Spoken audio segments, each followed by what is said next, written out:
sebenarnya kita masih bisa nggak sih berdiri gitu kalau nggak ada Pak Tanto gitu, karena udah nggak ada leadernya gitu. Karena kalau kita cuma duduk diem gitu ya, nunggu siswa prakerin datang misalnya ya, terus mengandalkan misalnya nama besar Pak Tanto, ya nggak bisa.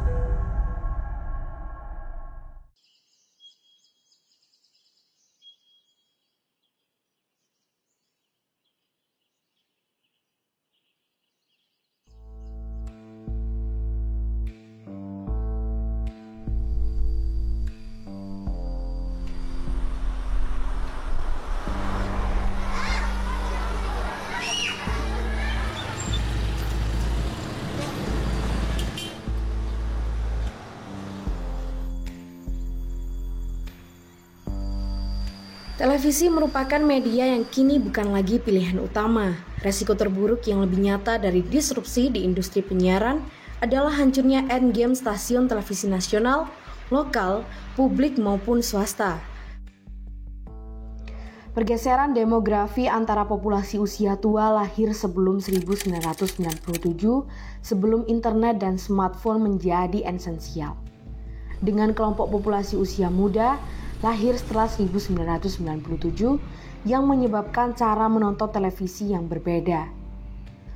Pemirsa tua umumnya menonton televisi dengan memilih kanal dan program yang disediakan oleh para stasiun televisi.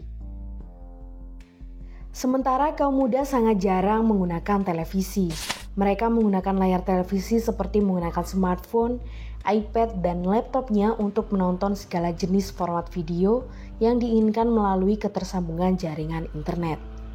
Pemerintahan perlu melakukan review menyeluruh, menyambung semua fungsi-fungsi pemerintahan yang bekerja sendiri-sendiri untuk mengambil keputusan dan kebijakan yang mampu menyelamatkan disrupsi media ini.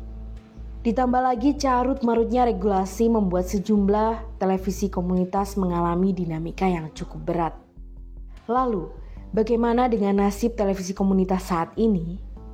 Akankah televisi komunitas bisa bertahan di era gempuran digitalisasi dan disrupsi media penyiaran di tengah keterbatasan?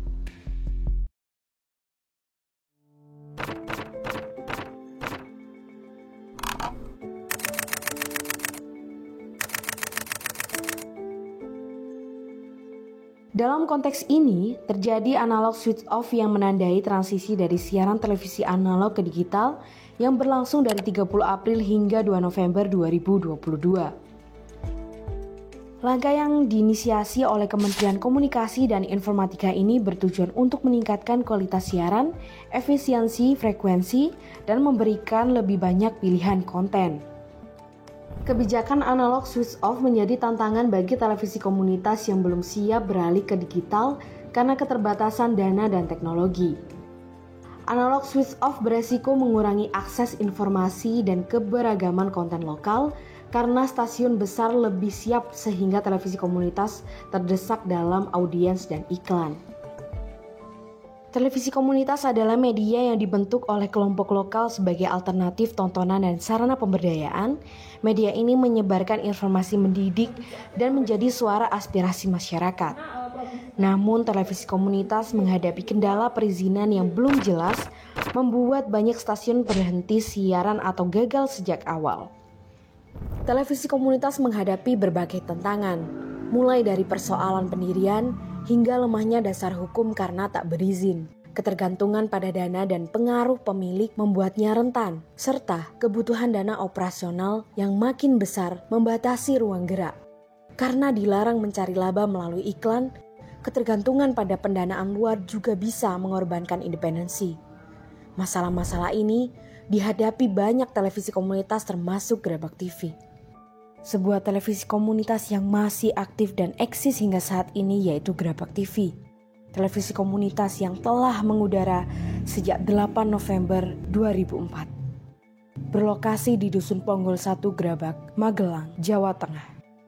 Didirikan oleh almarhum Bapak Hartanto MSN, seorang pegiat media komunitas dan mantan dosen film di Institut Kesenian Jakarta, IKJ. Di tengah modernisasi dan dominasi stasiun televisi besar, komunitas-komunitas kecil ini terus berjuang mempertahankan suara mereka. Melalui televisi komunitas, Media ini lahir dari, oleh, dan untuk masyarakat, menjaga agar aspirasi lokal tetap terdengar di antara gemuruh media arus utama. Televisi komunitas ini lahir dari kebutuhan sejumlah pihak yang merasa program televisi nasional belum memenuhi selera dan kebutuhan mereka. Gerabak TV awalnya didirikan oleh warga lokal Gerabak dari berbagai profesi, seperti guru, PNS, pedagang, buruh, dan juga sopir. Acara Temu Nasional TV Komunitas Indonesia, dan hari ini 20 Mei tahun 2008 telah lahir Asosiasi Televisi Komunitas Indonesia. Jaya terus rebut hak kita untuk menggunakan frekuensi untuk memberdayakan masyarakat kita. Silakan teman-teman, kita mengundang siapapun Anda untuk ikut mengambil sejarah sebagai penandatangan dari deklarasi ini. Gerabak TV itu mengudara pertama kali tanggal 8 November 2004. Itu adalah momen pertama yang kemudian kita gunakan atau sampai dengan hari ini masih kita jadikan momentum untuk hari kelahiran Gerabak TV. Jadi berawal dari wilayah Gerabak yang blank spot, kemudian semakin berkembangnya kebutuhan industri dan media, sehingga waktu itu almarhum Bapak Hartanto berinisiatif untuk mendirikan sebuah televisi komunitas di Kecamatan Gerabak, Kabupaten Magelang, Jawa Tengah. Gerabak TV ini hadir sebagai salah satu media alternatif karena memang siaran televisi yang konvensional yang biasa kita tonton memang lebih mengarah ke Jakarta sentris. Makanya Bapak Hartanto berinisiatif untuk gimana kalau kita bikin TV komunitas di area Gerabak gitu, yang harapan dan tujuannya memang sebenarnya untuk masyarakat Gerabak itu sendiri, seperti itu. Gerabak TV lahir dari kerasnya terhadap kondisi blank spot dan kualitas siaran televisi mainstream. Bersama warga, almarhum Bapak Hartanto memanfaatkan relay pemancar Kecamatan Gerabak untuk mewujudkan televisi ini dan menjadikannya salah satu pelopor televisi komunitas pertama di Indonesia. Pada waktu itu sebenarnya bagus ya Mas, respon masyarakat secara keseluruhan itu bagus. Pada waktu itu semua itu tersentral di televisi swasta. TVRI sudah mulai tersingkirkan pada waktu itu ya. Munculnya stasiun televisi baru dan itu sangat menyedot perhatian publik. Itu bermakna bahwa informasi yang dari Jakarta semuanya masuk ke daerah. Tapi tidak ada satupun informasi daerah yang masuk ke Jakarta. Itu menurut saya sebuah ketimpangan informasi. Sehingga kami dan teman-teman merasa perlu. Kita bisa membuat acara yang dari, oleh, dan untuk kita sendiri. Sehingga Gerabak TV pada waktu itu diterima oleh masyarakat dan menyenangkan semua hal. Ada satu hal yang menurut saya pada waktu itu fenomenal ya. Ada pemilihan kepala desa Gerabak begitu ya. Selama ini pemilihan kepala desa Gerabak begitu penghitungan suara orang berbondong-bondong masuk ke Balai Desa Margotomo itu. Wah, penduduk Gerabak itu jumlah pemilihnya sudah lebih dari 10.000. Bayangkan kalau separuh saja datang ke Margotomo, bisa mengganggu stabilitas keamanan kan. Alhamdulillah begitu Gerabak TV menyiarkan penghitungan suara itu secara langsung, itu suasana lebih tenang, lebih menyenangkan, dan itu bisa ditonton oleh segenap masyarakat. Televisi komunitas seperti Gerabak TV mengingatkan kita bahwa media bukan hanya alat hiburan, tetapi juga jembatan untuk merangkul dan memperkuat ikatan antar warga. Di tengah modernisasi yang terkadang melupakan akar budaya lokal, Gerabak TV hadir sebagai penyambung yang menghormati dan mempertahankan jati diri komunitasnya.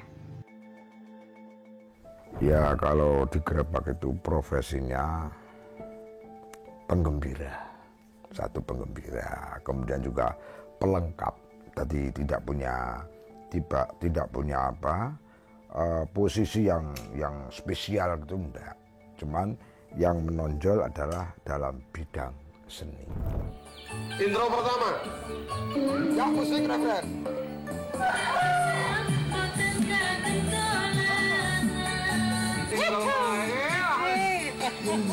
Sing dolanan kuwi lak cah cilik. Sing ngapusi kuwi lak wong licik. Percaya kowe karo aku.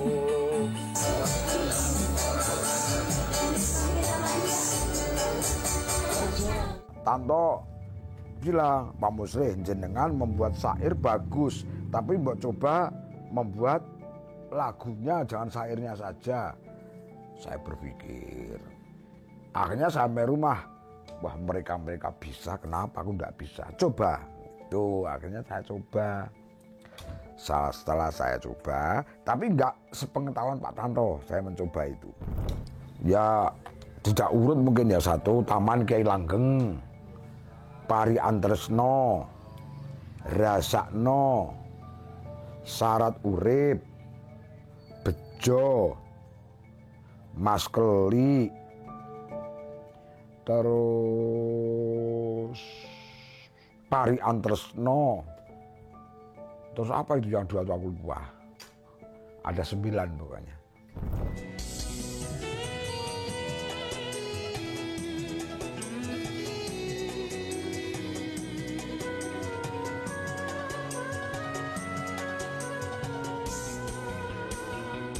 Ora tedeng aling-aling ayu murah ono tanding bendino tak eling-eling yen petuk ati merintih rupamu jen ayu tenan sing nyawang mesti kasmaran. Kebetulan di Gerabak ini ada pertama pilihan kepala desa, itu pilihan kepala desa waktu itu tayangnya Senin sama Kamis kan. Itu setiap malam Senin malam Kamis jam 8 itu saya ditayangkan. Karena apa? Pak Musri tolong ya ciptakan lagu judulnya Perangkat Desa. Waduh, nah ini tantangan berat bagi saya. Pak Tanto tuh yang penting nggak mau tahu, karena tahunya saya seorang seniman harus mencipta lagu Pilkades dulu. Nah, ternyata bisa. Nanti saya rekam, saya video. Nah, itu setiap jam 8 malam kan Gerabak TV siaran. Lah itu di rumah makan itu kan kayak cah keliwonan. Saya itu jadi, mohon maaf, kita nggak takabur. Yang tidak tahu saya itu di Gerabak enggak ada. Bagi warga Gerabak, Gerabak TV adalah lebih dari sekedar televisi. Ini adalah cermin yang mencerminkan budaya, tradisi, dan kehidupan mereka. Dalam setiap siaran, mereka melihat potret kehidupan sendiri yang jarang tergambar di media arus utama.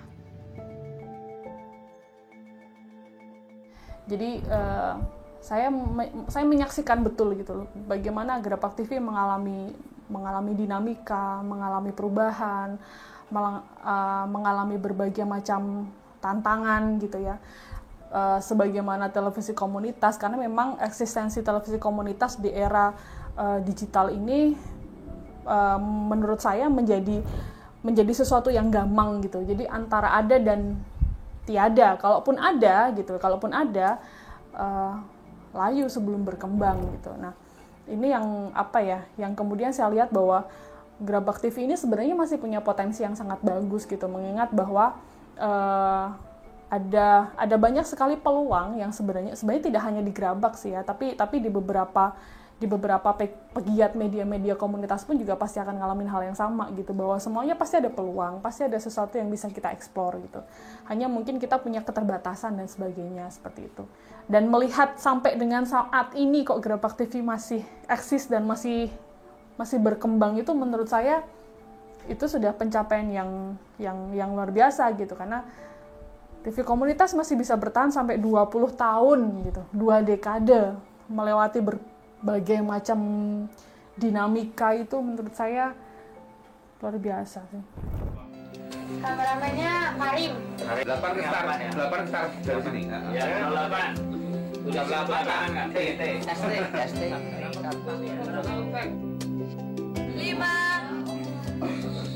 4 3 2. Saya masuk itu Gerabak TV sudah ada, meskipun ya boleh saya sebut itu gugur sebelum lahir ya. Pada waktu itu regulasi itu tidak mengizinkan. Ya ada sebenarnya, tapi prosesnya menurut saya lama sekali dan pembatasannya sangat ketat.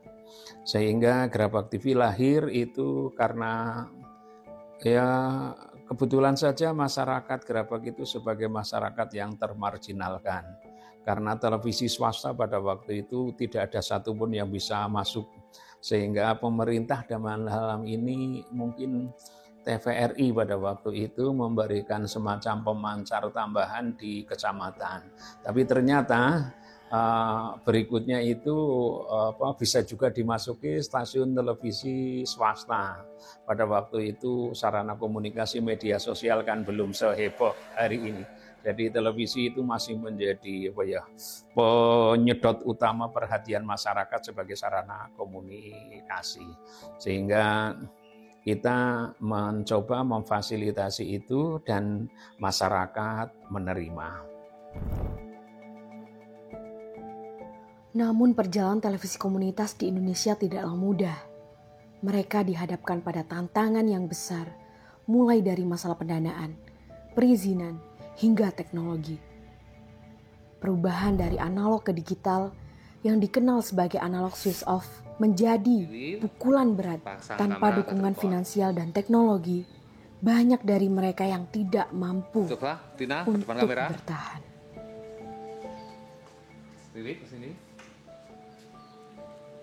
Kita juga banyak menghadapi keterbatasan gitu ya, keterbatasan di peralatan terutama, karena peralatan produksi untuk televisi komunitas itu kan sangat terbatas gitu. Kalau kita mau ngikutin teknologi juga nggak semua kan bisa diikuti dan nggak semuanya bisa mencukupi gitu. Ketika sumber dayanya manusianya bagus, alat yang sederhana itu bisa menghasilkan produk yang bagus. Jadi utamanya adalah SDM. Kami tidak memiliki tenaga terdidik yang benar-benar terdidik, kecuali ya hanya almarhum Pak Tanto sendiri. Yang lainnya seperti saya basicnya guru.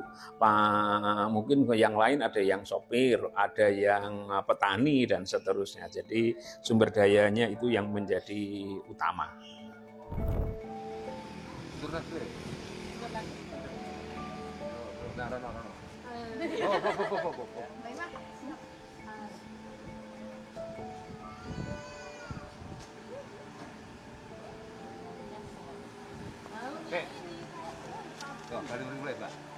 Apa ya, kalau misalnya kita mau bilang ini media komunitas gitu ya, yang nggak 100% milik komunitas, karena pada akhirnya ya hanya 1-2 orang saja yang bergerak gitu. Maka berbagai macam kendala yang dihadapi teman-teman di komunitas ya akhirnya runtuh ya, karena memang sudah tidak kuat lagi posisinya gitu. Artinya memang harus ada leadership di situ gitu. Karena harus dipisah gitu, mana yang menjadi urusan kerumah tanggaan atau pribadi dan mana yang menjadi urusan lembaga. Nah, ini yang seringkali banyak terjadi terjadi polemik di situ gitu.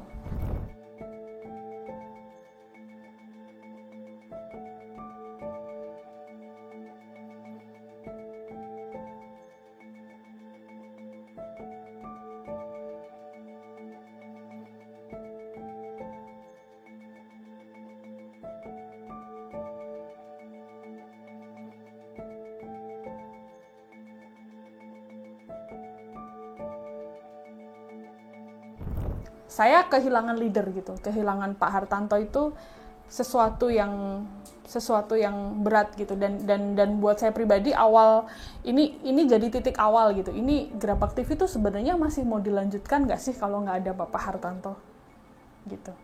Itu aja udah berat loh mikirin itu gitu kan. Ini sebenarnya kita masih bisa nggak sih berdiri gitu kalau nggak ada Pak Tanto gitu, karena udah nggak ada leadernya gitu. Ini sempat saya alami, kemudian saya merasa bahwa ya saya nggak mungkin bisa berdiri sendiri kan, makanya saya butuh support system dari lingkungan saya gitu. Dan alhamdulillah ada Mas Bagus, ada Mas Jatuh, ada teman-teman yang sampai dengan saat ini masih support gitu. Jadi awal titik saya merasa harus tetap bisa bertahan tuh ya karena memang ternyata kehadiran Gerabak TV itu masih dibutuhkan gitu. Maka yang saya lakukan awal adalah kita harus memperbaiki dulu manajemennya gitu. Nah, proses untuk memperbaiki manajemen ini kan sulit. Kini Gerabak TV dikelola oleh generasi kedua yang merupakan anak didik almarhum Bapak Artanto. Di bawah kepemimpinan Dewi Prastiningrum sebagai pimpinan Gerabak TV sejak tahun 2019 bersama Bagus Nurul Arifin di divisi teknik, Jatuh Almamada di produksi dan humas. Mereka menjaga eksistensi Gerabak TV sebagai televisi komunitas berbasis internet yang aktif memproduksi program siaran. Karena kami tidak bisa mendapatkan yang paling sering menjadi kendala adalah pendanaan. Karena memang televisi komunitas sifatnya non-komersil, kita tidak boleh menayangkan iklan. Artinya memang yang namanya biaya produksi itu kan harus tetap ada gitu ya. Kebutuhan untuk tetap bisa sosialisasi siaran itu kan tetap harus dipenuhi atau dicukupi gitu. Maka Gerabak TV pun juga mengalami hal yang sama gitu. Jadi bahkan kita pun istilahnya kami yang ada di sini ya kayak nggak punya gaji gitu istilahnya. Jadi sifatnya pun juga partisipatif. Jadi agak terkendala di pendanaan gitu. Cuman ya memang kita harus lakukan inovasi baru, harus melakukan sesuatu yang supaya masalah pendanaan ini bukan menjadi kendala tapi tidak jadi masalah utama sehingga menurunkan produktivitas gitu. Ini pakai laban tahu orang buatnya dari dalamnya tahu. Seperti televisi komunitas lainnya, Gerabak TV menghadapi kendala sumber daya manusia. Sehingga pada tahun 2010, mereka terpaksa berhenti siaran terestrial karena keterbatasan dana dan berkurangnya jumlah partisipan. Kami sudah tidak menggunakan siaran secara konvensional. Jadi memang kami menyadari bahwa dunia itu berubah, ya. Dunia berubah, kebutuhan orang untuk menonton TV itu sekarang sudah berkurang gitu kan. Dan kami sebenarnya waktu itu ini flashback gitu ya, waktu ada wacana akan ada migrasi dari analog ke digital tuh kami sebenarnya sudah dengar informasi itu. Maka yang kami lakukan saat itu adalah kita harus bangun channel gitu. Kita harus bangun channel yang berbasis internet supaya sosialisasi program siarannya tetap bisa berjalan tanpa mengurangi produktivitas gitu. Jadi waktu itu kami memilih YouTube sebagai media siaran gitu. Walaupun kita belum bisa live streaming ya waktu itu, kita masih berproses gitu ya. Berawal dari website dulu, website kita kembangkan dengan sistem VOD atau video on demand. Kemudian karena kita keterbatasan SDM, nggak ada yang bisa ngelola website, akhirnya kita fokus ke YouTube gitu. Jadi YouTube ini sebagai media. Artinya bahwa kita harus cari alternatif. Kalau kita nggak bisa siaran secara secara digital gitu ya, karena memang frekuensi digital juga lumayan gitu ya, lumayan mahal dan lumayan kompleks regulasinya untuk TV komunitas, dan waktu itu memang belum siap gitu ya. Jadi kami beralih ke YouTube.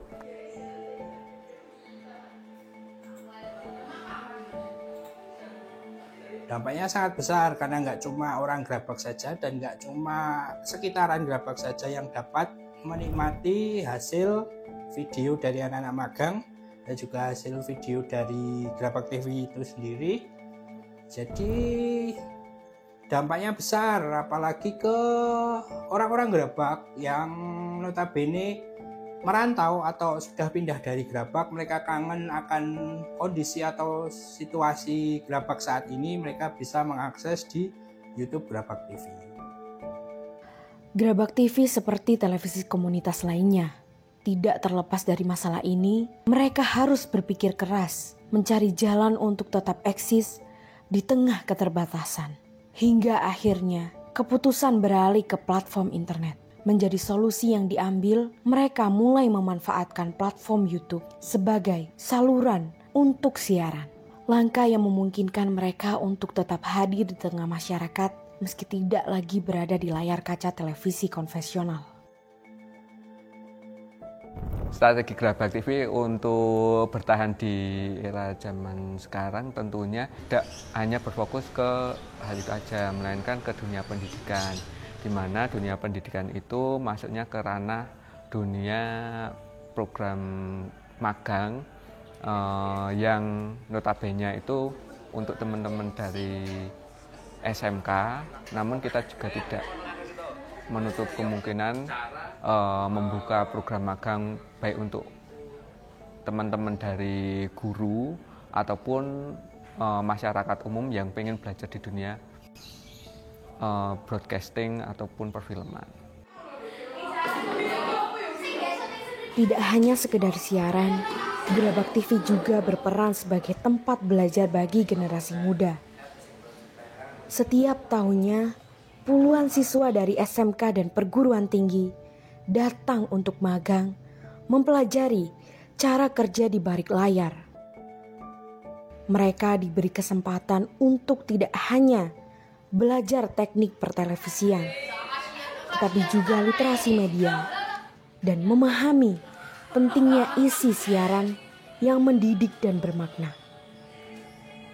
Melalui Gerabak TV, anak-anak muda ini diberi ruang untuk mengembangkan keterampilan dan kecintaan mereka terhadap dunia media. Sistem pengelolaan keuangan sendiri di Gerabak TV tentunya bersumber dari teman-teman yang melakukan kegiatan magang, di mana setiap orang atau individu ketika magang di Gerabak TV itu dikenakan beban biaya untuk baik itu akomodasi kegiatan magang itu sendiri dan fasilitas yang ada di Gerabak TV gitu. Mengingat sumber dana yang diperoleh hanya dari teman-teman yang melakukan kegiatan magang di sini, tentunya setiap bulannya berbeda. Nah, dengan perbedaan uang yang masuk setiap bulannya, kita juga pengolahannya tiap bulannya berbeda. Namun di setiap bulan kita pasti ada pengalokasian dana, baik itu dari fee mentor-mentor yang ada di sini, kemudian dari maintenance alat, kemudian hal-hal lain yang kita jadikan sebagai pembuat anggarannya di bulan itu. Seperti itu pengolahannya.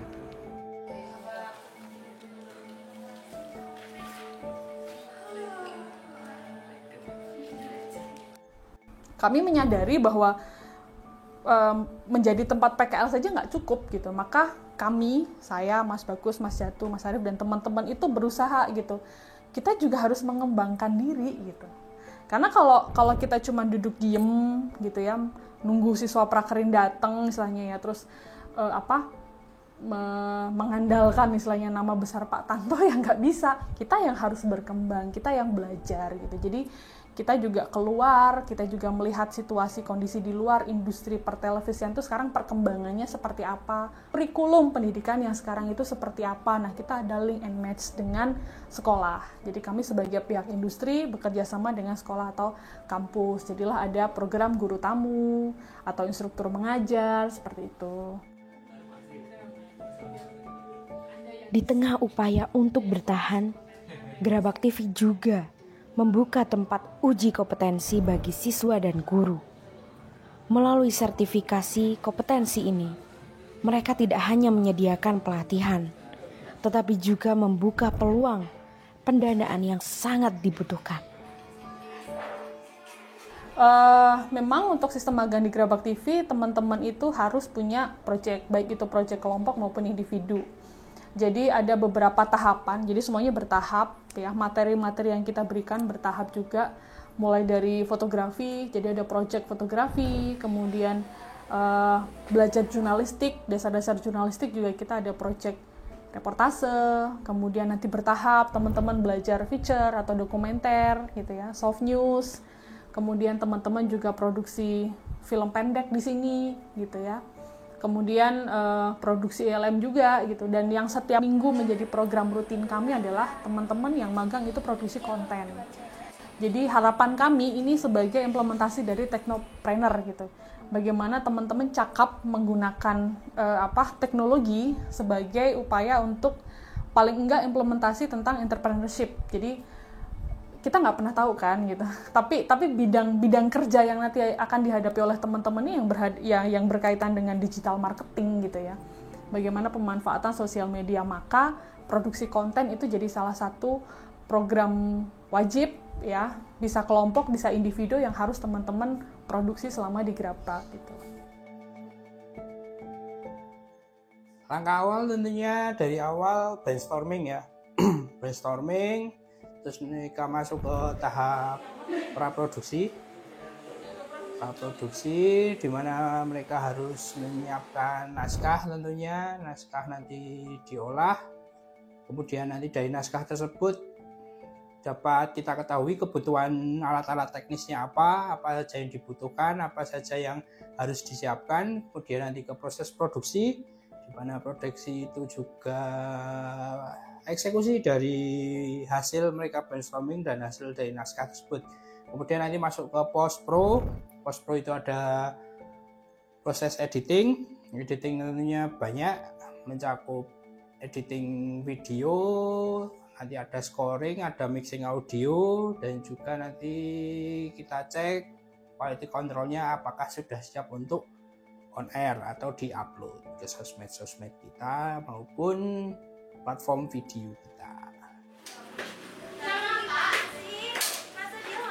Dengan terlibat langsung dalam produksi, baik di studio maupun lapangan, para siswa mendukung penuh program siaran Grabpak TV. Sekaligus belajar dari para kru yang juga berperan sebagai pengajar dan pembimbing. Ini itu, stok sate ini kurang. Dalam proses produksinya, Grabpak TV melibatkan siswa-siswi magang dari berbagai SMK dan perguruan tinggi sejak tahun 2007. Hingga kini, lebih dari 1.000 siswa telah belajar dan berkontribusi menjadikan kegiatan magang ini sebagai strategi utama Grabpak TV.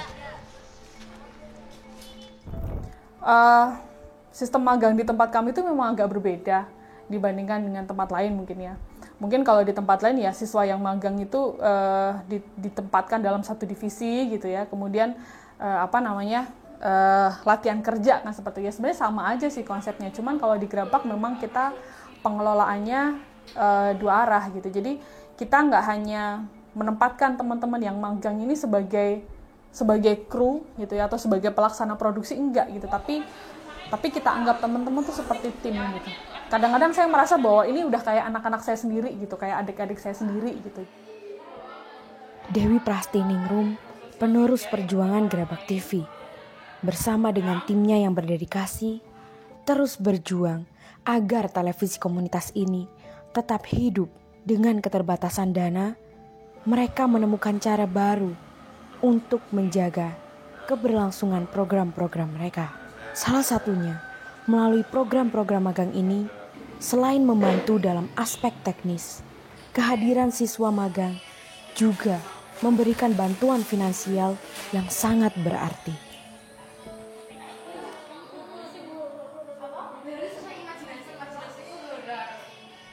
Saya magang di Grabpak TV itu banyak banget relasi dan pelajaran yang saya dapat, terutama materi-materi tentang broadcasting dan perfilman tentunya. Pertama ada tentang film gitu, reportase, feature, dan masih banyak yang lainnya gitu, tentang ide konten dan yang lainnya gitu. Ya, di sini saya mendapat banyak pengalaman, salah satunya menjadi kameramen, editor, dan masih banyak lagi yang dulunya saya nggak bisa ngedit, apa pegang kamera, itu di sini saya bisa belajar mulai dari nol sampai sekarang. Magang di Gerabak TV itu menyenangkan ya, seru tentunya, karena kita setiap hari berjumpa dengan teman-teman kita seperti ini, kayak anggap aja ini sebuah ruangan di kelas gitu ya. Jadi teman-teman sudah pasti akan mengenal satu sama lain dari teman-teman yang berbeda sekolah, karena kita semuanya itu disatukan di dalam satu tempat, dan juga ketika dalam mengerjakan proyek itu pastinya kita dipisahkan gitu ya. Jadi kita nggak selalu sama teman-teman yang satu sekolah, tapi kita juga disatukan dengan teman-teman yang dari sekolah lainnya.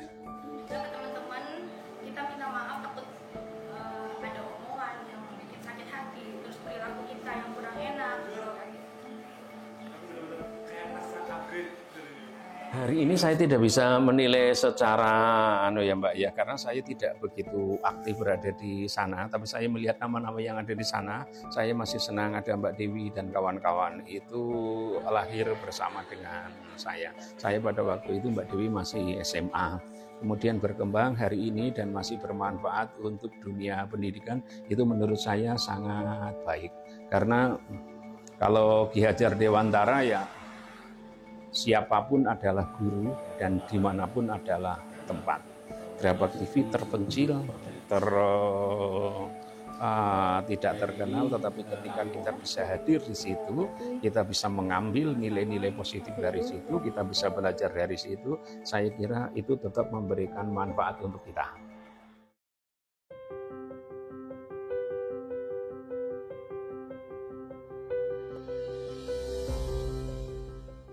Harapan untuk Gerabak TV sendiri tentunya semoga semakin baik ke depannya dengan manajemen yang baik pula, dan juga mudah-mudahan Gerabak TV masih tetap bisa memberikan yang terbaik gitu. Tetap bisa eksis dalam artian bahwa ya apapun nanti jenis dan formatnya gitu ya, mau seperti apapun ya, mudah-mudahan kedepannya kami bisa makin nggak cuma mempertahankan, tapi juga membuat mimpi-mimpi Pak Hartanto dulu yang mungkin belum tersampaikan atau belum kesampaian itu bisa kami lanjutkan seperti itu. Amin. Perjalanan Gerabak TV adalah cerita tentang ketekunan, keberanian, dan solidaritas. Di balik layar yang sederhana, ada dedikasi tinggi untuk mempertahankan suara komunitas yang seringkali tenggelam dalam gemuruh media arus utama. Gerabak TV adalah bukti bahwa dalam keterbatasan selalu ada kekuatan untuk bertahan, beradaptasi, dan berkembang.